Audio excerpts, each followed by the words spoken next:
The Oklahoma City Thunder just beat the Washington Wizards 123 to 105, and there were a lot of great performances from this game that we're going to break down, but also some other things that I don't want to say are concerning by any means, but we definitely have to talk about them, and we're going to be talking about them in later videos as well in the coming days.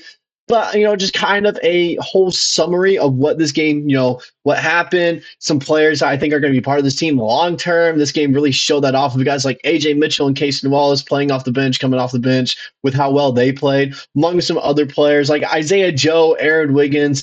They haven't been playing great as of late, especially Aaron Wiggins. Is his time at the Thunder coming up, especially after signing that 5-year deal with the team during the offseason? Isaiah Joe, what's going on with him? Does he just truly play better coming off the bench than a starter? A bunch of things that we have to kind of talk about and break down. And I understand it was against the Wizards, okay? It's expected to beat the Wizards, all right? They're a rebuilding team. They only have 4 wins this season. They're not good by any means. They're currently competing to try to get Cooper Flag in the, get the number 1 overall pick and get Cooper Flag in next year's draft. That's what they're doing. But a win's a win. And you can always learn and take things away from every single win and every single loss you can get in the league. So that's what we're going to do here today in this little video. Just keep on giving you guys content, break down what I saw from this game. Before we get all that, though, I want to take a quick moment to recognize that, hey, we're at, almost at 2,500 subs. I know I set that goal out about a month ago, how I want to hit that by the new year. And frankly, if you guys want to give me a Christmas present, that's all I'm really asking is 2,500 subs by the new year. We're almost 100 away now. You guys have been crushing that, subscribe button the past few videos that we've put out here. So once again, like I've always mentioned, if you enjoy the content that we put out here or you're new to the channel and you want to support, but you don't know how, the best way to do so is just by hitting that subscribe button. With that out of the way, I'll go ahead and get into talking about, tonight's game. All right. This recent game against the Wizards, which it was just a quick pit stop back home. All right. Refuel, play in front of the home crowd, get good vibes going under us again. And J. Will played this game. He was officially back. He played tonight. And frankly, I thought he played well in the limited time he was given. We knew he wasn't going to get like 10 minutes this game, 10 to 15 minutes like he was getting last season. He only got like 5 minutes. But in those 5 minutes, he played very well. And I was very impressed with him. I think he played better than a lot of other players that played like 10 to 15 minutes. Would have loved to see him get those minutes instead. But, there are just a lot of things that we could break down. So let's go ahead and look at the box score. We'll start with the Washington Wizards. They're the away team. We'll start with them first. All right. Really nothing of note besides Jordan Poole dropping 31 on the Thunder. But that was mainly, shot chucking from him. He went 9 to 20 from the field, 5 of 12 from deep. He was hitting like 40-point three-pointers fading away with the shot clock winding down, just falling for him. All right, that's simple. We were playing great defense, just somehow he was getting shots to fall. Other than that, I mean, great defense all around, realistically. If Jordan Poole has, normal game like he usually has with this defense he was playing against, he only drops like 20 points, and then boom, all of a sudden, Thunder held another team under 100 points. That'd be 94 right there.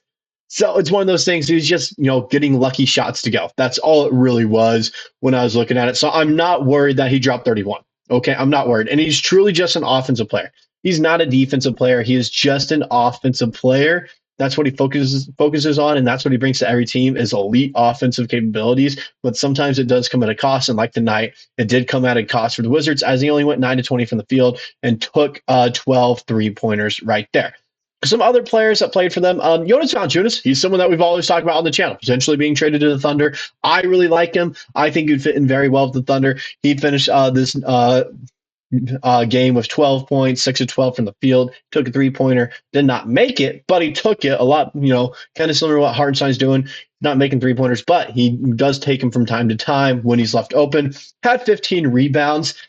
We saw it in the Pelicans series last year in the playoffs. He was beating us on the boards, kind of what was happening tonight as well. That's what was keeping Washington in this game majority of the time was the rebounds, the fact that they had us outsized. When we have Chet back, when J. Will's getting added minutes as well, this isn't as much of a concern to me. But, just keep your eyes out on him. The Wizards are trying to move him. Wouldn't be a bad person to go after and get. Other than that, though, I mean, nothing really of note. I mean, Corey Kispert, I've seen a lot of people talk about trading for him. I get why, but then again, I'm also like, I would just rather not. Let's just stay away from him. There are a lot more better guys that we could get at the deadline than Kispert. right there. And so, but other than that, I think we played great defense. All right. Held them 37% shooting from 3 point, 9%. I can't really read that. It's really far away from me or so from the field. We played great defense all around, held them to 105. All right. We played great defense. Now let's go ahead and look at our box score. Okay. A lot of good things that we can take away here first. All right. First off, Shai Gilgeous-Alexander, another amazing performance by him. 14 to 25 from the field, 3 of 6 from deep.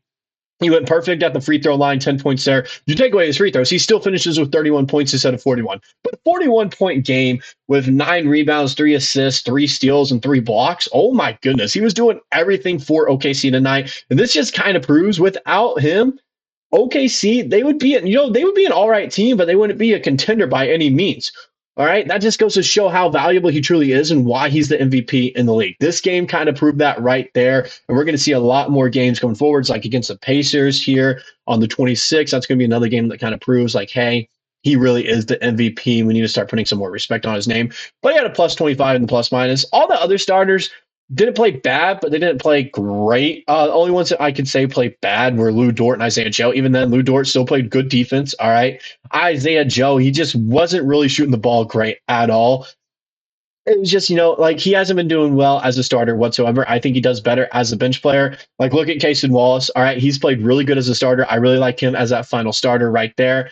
I want to see him just, Mark Daigneault officially make that change. Look, Cason Wallace is the 5th starter. Joe, you just play better coming off the bench. That's the case. All right. It's going to help us win a championship with you coming off the bench and Cason Wallace being the starter right there. He just needs to make that decision right now and stop messing with these lineups. I get it. You want to experiment against these teams like the Wizards, but at this point, start getting what's going to be your playoff rotational lineups figured out and get it going. And I think Cason Wallace is a starter come playoff time. All right. Once Chet is back, Hartenstein moves down to the bench, being our, true 6-man right there. Even then, Hartenstein didn't have a bad game whatsoever. He actually played pretty well. 7 to 12 from the field, 11 rebounds and 3 assists right there, along with 2 blocks. We'll take that from him. Absolutely, we'll take that from him. Dub, he played all right. 7 to 18 from the field. Didn't knock down a 3-pointer. Needs to get his 3-point shot going a little bit now. But he's been getting in the line a lot more. He's been playing more physical and aggressive. 7 rebounds right there, 4 assists and a steal. All in all, I think the team played great. Look at some other performances. AJ Mitchell, insane performance by him. His best performance he's put up in his short career so far. 6 of 7 from the field, 2 of 3 from deep. He finished with 16 points, plus 20 in the plus minus there. 12 rebounds, double-double right there. 2 assists, a steal, and a block right there. No turnovers either, if I'm reading that correctly. No, 2 turnovers. 2 turnovers. I'll have to go and fix my article then. But like I mentioned, all right, he played fantastic there. Alex Caruso, he had a plus 22 plus minus with only 2 points, going 1 of 5 from the field. That's just how much hustle he puts out on the court and how great a defense he plays. Can he hustle? Man, I'm not really impressed by him.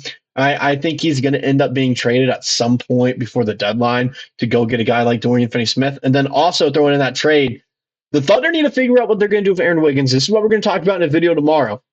Aaron Wiggins has not been playing great this season whatsoever, and it's starting to look like it's looking like he no longer has a role on this team.